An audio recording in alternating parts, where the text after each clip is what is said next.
Malaysian 370, request level. 370, we are ready, requesting flight level 350 to Beijing.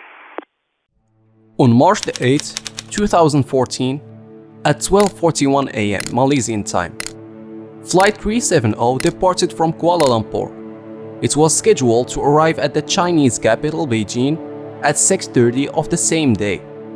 Less than an hour into the flight, the plane was cruising at an altitude of 35,000 feet over the South China Sea in such perfect weather conditions and a clear night sky. Moments before entering the Vietnamese airspace, the plane was instructed to signal air traffic control in Ho Chi Minh, Vietnam. The flight controller, however, responded wishing the crew a good night without executing the given instructions. 1 minute and 43 seconds later, the airplane somehow mysteriously evaporated from radar screens at Kuala Lumpur, Ho Chi Minh, and Bangkok all at once.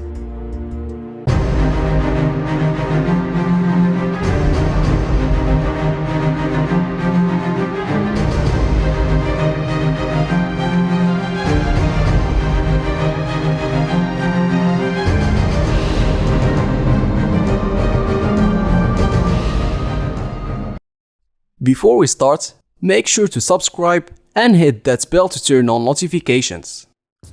Malaysia Airlines Flight 370 was a Boeing 777-200ER, an international flight scheduled between Kuala Lumpur, Malaysia and Beijing, China, with 227 passengers of different nationalities and 12 cabin crew on board. Back to when the plane completely vanished, the responsible air traffic controls conducted several attempts to contact the cockpit and locate the plane, but all of which were unsuccessful. 4 hours later, having not reached Beijing airport, the plane was officially announced missing, causing a vast search and rescue effort to be launched in the plane's last seen location, between Thailand Gulf and South China Sea. Since the device responsible for plane tracking is called a transponder, this version of Boeing's had 2 transponders on board. Experts concluded that there are 2 possibilities concerning such disappearance. Either both devices had stopped working, or the system was manually disabled by someone on board. Either way, there was no trace of the plane, which led the Malaysian military forces to review the history of the Boeing using their radars, which are based on radiation striking their surface. They then realized that the plane had actually changed its course, making some sort of a U-turn back to the Malaysian mainland. It went all the way reaching the Penang Island, making then a right turn and maintaining the same course on autopilot, until it got away from the radar coverage. What's even more confusing is that when investigators went to check on the satellite's communications terminal, also known as SATCOM, which is used to send and receive transmissions to and from the ground, they discovered that at the departure, the terminal had successfully logged on to the network, establishing connection with the ground station in Perth, Australia. This is to say that they had the flight's record, and it confirmed that the terminal did log off of the system at the exact time when the plane disappeared, but 3 minutes later, it requested logback on the SATCOM, and not until 6 hours afterward that it logged out again, presumably that after the plane had run out of fuel and eventually crashed. Therefore, following this initial analysis of communications between the aircraft's radars and satellites, the surface search was moved to the southern Indian Ocean 1 week after the aircraft's disappearance. From the 18th March until the 28th April, 19 vessels and 345 sorties by military aircraft navigated over 4,006,100 km², including a bathymetric survey and sonar search of the seafloor, about 1,800 km southwest of Perth, Western Australia. This was coordinated by the Joint Agency Coordination Centre, an Australian government agency that was established specifically to manage the effort to locate and recover Flight 370, and which primarily involved the Malaysian, Chinese, and Australian governments. It is also worth mentioning that the official search for Plane 370 was proved to be the most expensive search operation in the aviation history, as it lasted for about 3 years, until it got suspended after yielding no evidence of the aircraft other than some marine debris on the coast of Africa. But still, investigators as well as the public in general are still trying to crack the flight's disappearance.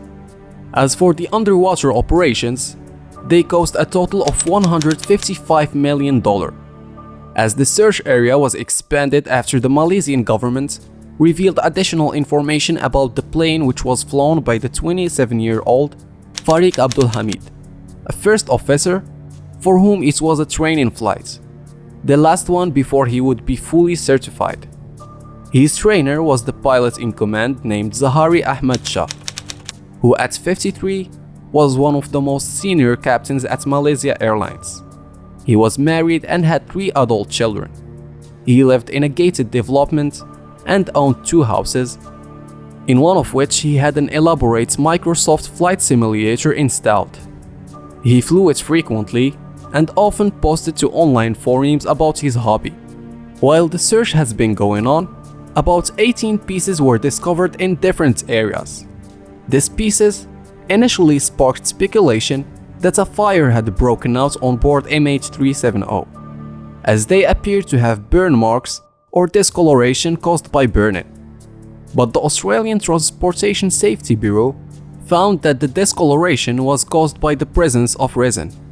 In addition to relocating the missing plane and the effort to uncover what happened, the police also searched the homes of the pilots and seized financial records for all 12 crew members, including bank statements, credit card bills, and mortgage documents. But it wasn't that much useful. Upon this, several speculations have been released.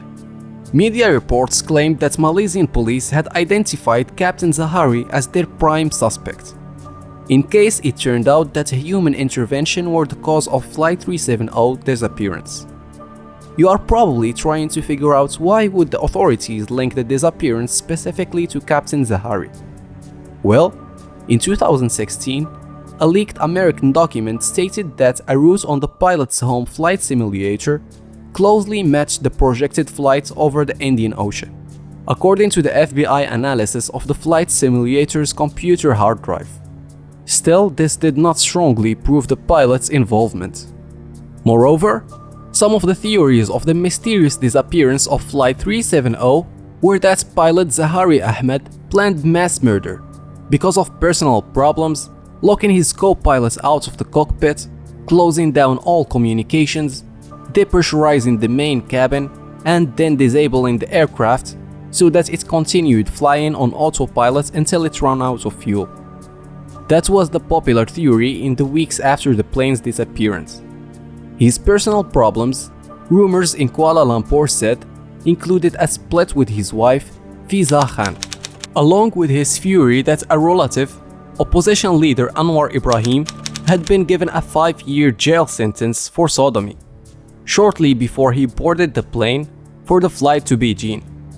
But the pilot's wife angrily denied any personal problems, as he was a devoted man to his family as well as to his job.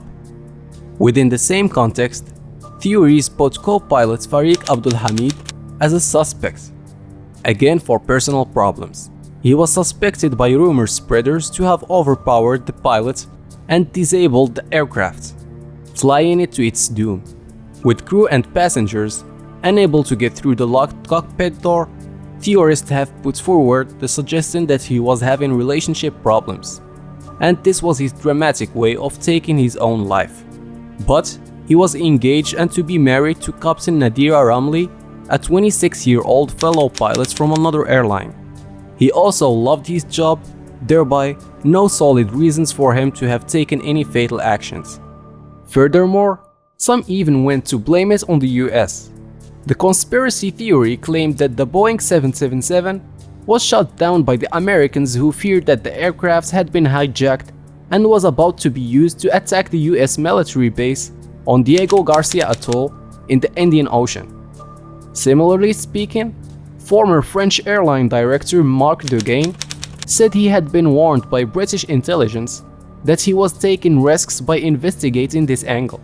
Unfortunately, this couldn't be confirmed, as there is still no way of checking whether Dugain received such a warning or why he believed the Americans shut down the plane. Professor Glees, however, said the Americans would have no interest in doing anything of the kind and not telling the world. The mysterious disappearance of the MH370 flights has been one of the most puzzling incidents that occurred in the last decade, in spite of the continued investigations which were led by the Australian, Chinese and Malaysian governments and even intelligence agencies. This accident is, without doubt, very unfortunate, as the loss devastated families on 4 continents. The idea that a sophisticated machine, equipped with modern instruments and redundant communications, could simply vanish into the void seemed beyond our comprehension. The disappearance of the airplane has provoked plenty of theories. Many are groundless, but all are given life by the fact that, in this era, commercial airplanes and modern airplanes in general don't just disappear or teleport to other universes. So, in your opinion, how or who do you think is responsible for the mystery behind the disappearance of Flight 370? Let us know in the comments. Make sure to subscribe and turn on notifications so you don't miss our videos of unsolved mysteries around the world and much more. Also, be sure to check out our videos for more interesting stories. I'll see you in the next video. Take care.